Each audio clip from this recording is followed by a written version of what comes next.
think the role that I was playing at BCG is like a little intern part of a team that was called the knowledge team, which is kind of like a research team, and just sort of being the one that makes like one graph that goes on one slide that goes into a deck. Like I was just like, okay, well, instead of making this graph, do I really want to making the slide? Instead of making the slide, do I really want to making the deck? And I thought probably not for me.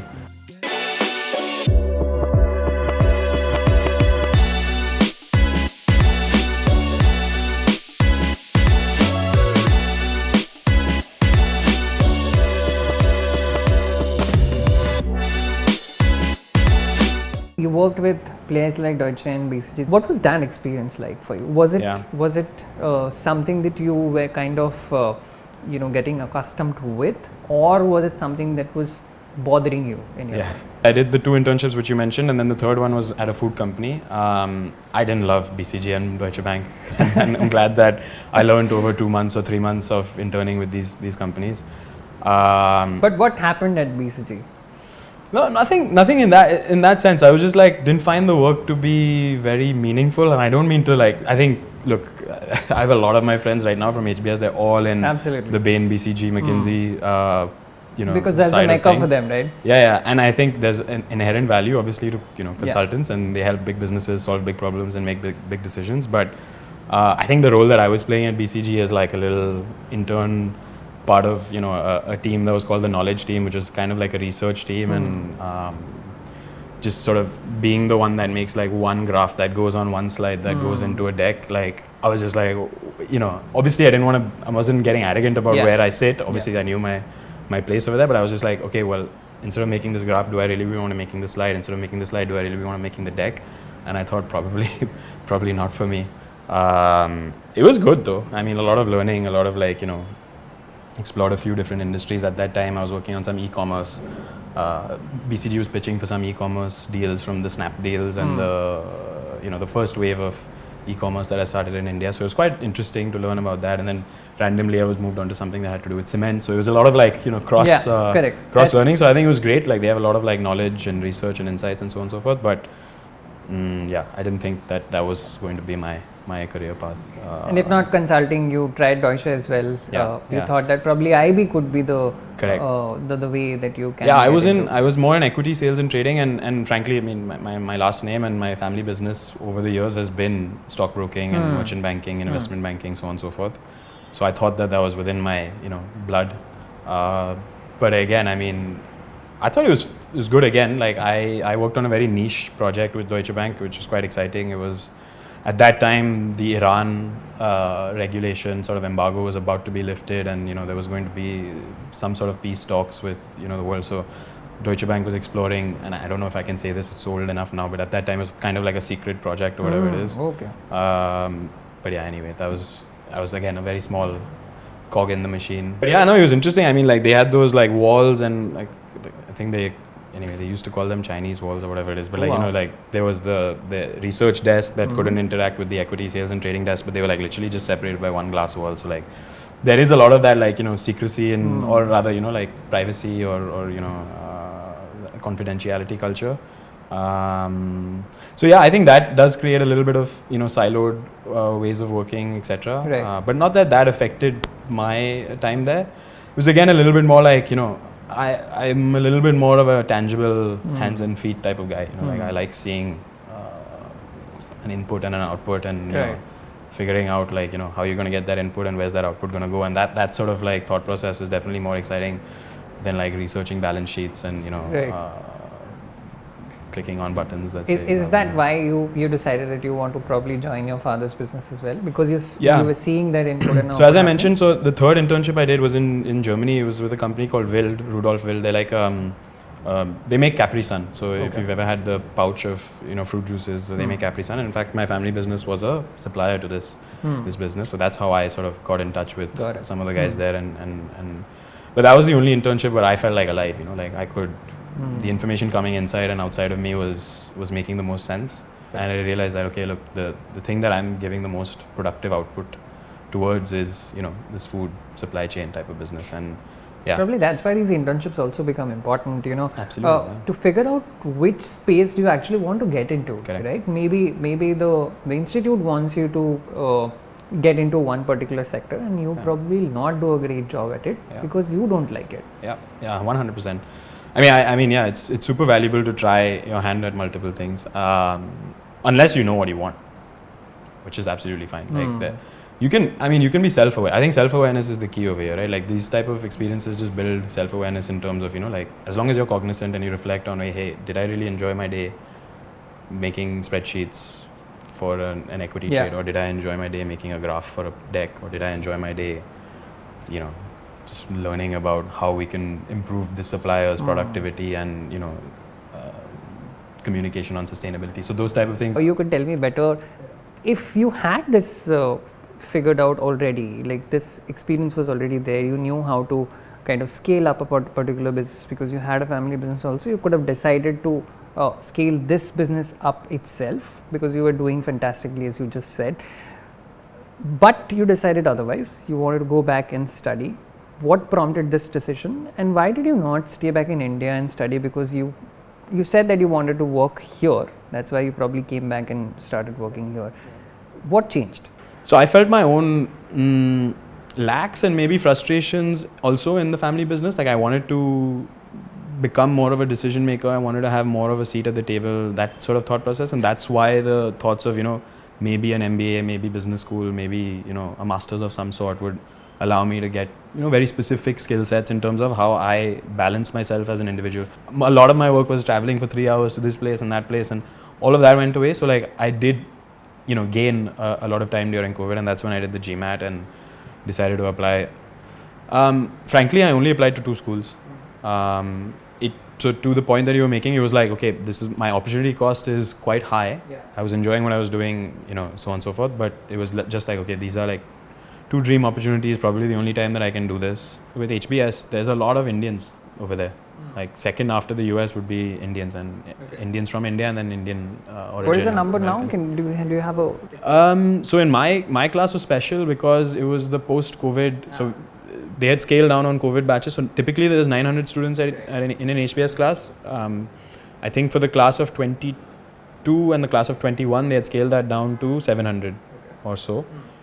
Or maybe it was just the class of 22 that they scaled down to 700. So they had to redistribute these 100, 150 people to the 2 years. So my batch was actually almost 1,000 people. Oh, wow.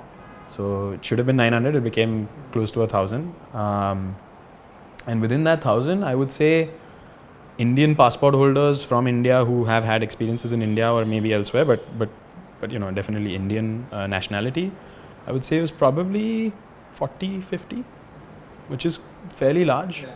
And then if you add like Indian origin Americans, then another maybe 50 more. So you saw a lot of like, Indians. 10% of that batch. I would say, by and large, yeah. My GMAT score was 730. 730. Yeah. 730 you got you it was like flush median. How did you get through? Like let's talk about this. How does one get into an institute like Harvard where you dream that you want to become part of that because you want that brand name probably, or the kind of exposure that you get? Yeah. It's a tough one, man. It's I think what they're looking for is directional intentionality. So like you may not have it all figured out and you may not have a path that goes there, but like as long as you're reflecting on, okay, I did this because it made me do this, and because I did this, it made me do this, and then okay, here I am right now, and with this piece of education, I'm going to go this way. So it's a lot of like they value people that have had some sort of like a common stream or like a common string of experiences, or it may not have been common, but there's a reasoning as to like why that path was the way that path was. So I think the story for some of these business schools is very important. The GMAT is a little bit of a tick, right? It's not, if you get 790 or you get 700, like really, I don't think it's going to influence whether you're getting in or not, or like 800 even for that matter. Like, so I think it has to be like that. 730 is the median. So anything plus minus 20 of that, I think you're in a good zone. You don't want to be too far below the median because then your burden of proof is a lot higher, because like, okay, your story could be good, but like, look, we have these 800s who have kind of a similar story. So like, so that's one thing that I think Harvard in particular values. So it's not just a CV thing. It's just about, okay, like, yeah, we've seen the CV, good experiences. Again, those I feel like are ticks, right? Like, okay, you've got the internship at Deutsche Bank, or you've got the 2 years work experience at this private equity or that consulting, etc., etc. So that also is everybody has. But what differentiates you is the story. Like, you know, why are you doing what you're doing? Why is this important for you? Like, why would we put a bet on you to be the one that, like, you know, now builds the reputation of our school, etc. Yeah. And is your voice valued in the classroom? Because in HBS it's only case discussions and everything is like learned from your peers. That reminds me, Devdut, you know, a lot of B schools in India that we go to, they're proud of the fact that they have HBS case studies, right? They take pride in that fact. And you know, we got inspired with one of the HBS classroom that was being shot, and it's on YouTube, and a lot of people have seen that. And we kind of started our own property called Take a Seat in a Classroom, where we started showing how case study discussions happen in India, right? What exactly happens in these case study discussions? So, does that make you just an audience, or you take part in this? What do you solve, and how do you learn from this? Yeah, for sure. Yeah, it's a very unique system of education. I think it's great. I think at the end of, you do 500 cases approximately through your 2 years at HBS. At the end of it, I think the learning that they're trying to make you go home with is, with little information, how informed decision you can make, and can you say something sensible in a room full of people that are much smarter than you. That's literally like, okay, confidence in yourself, trying to pick up on, you know, pieces of context, but looping in your existing knowledge to try and make sense of, you know, let's say that it's even 2 lines that you read about something, like, can you still make an informed opinion when you're in a boardroom or a meeting room and still say something that's worthwhile and valuable. So, I mean, again, different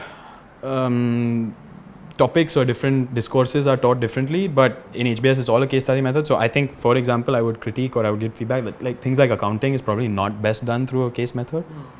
Like, you know, you want it a little bit more top down to say, like, okay, this is how you do accounting. I never done accounting before, but, like, you know, but the beauty is that even in the accounting classroom, you have like 30% of the students who have some like really deep insight into accounting and how they did accounting in their own businesses. So their perspectives really help, for example. But it's driven by the professor.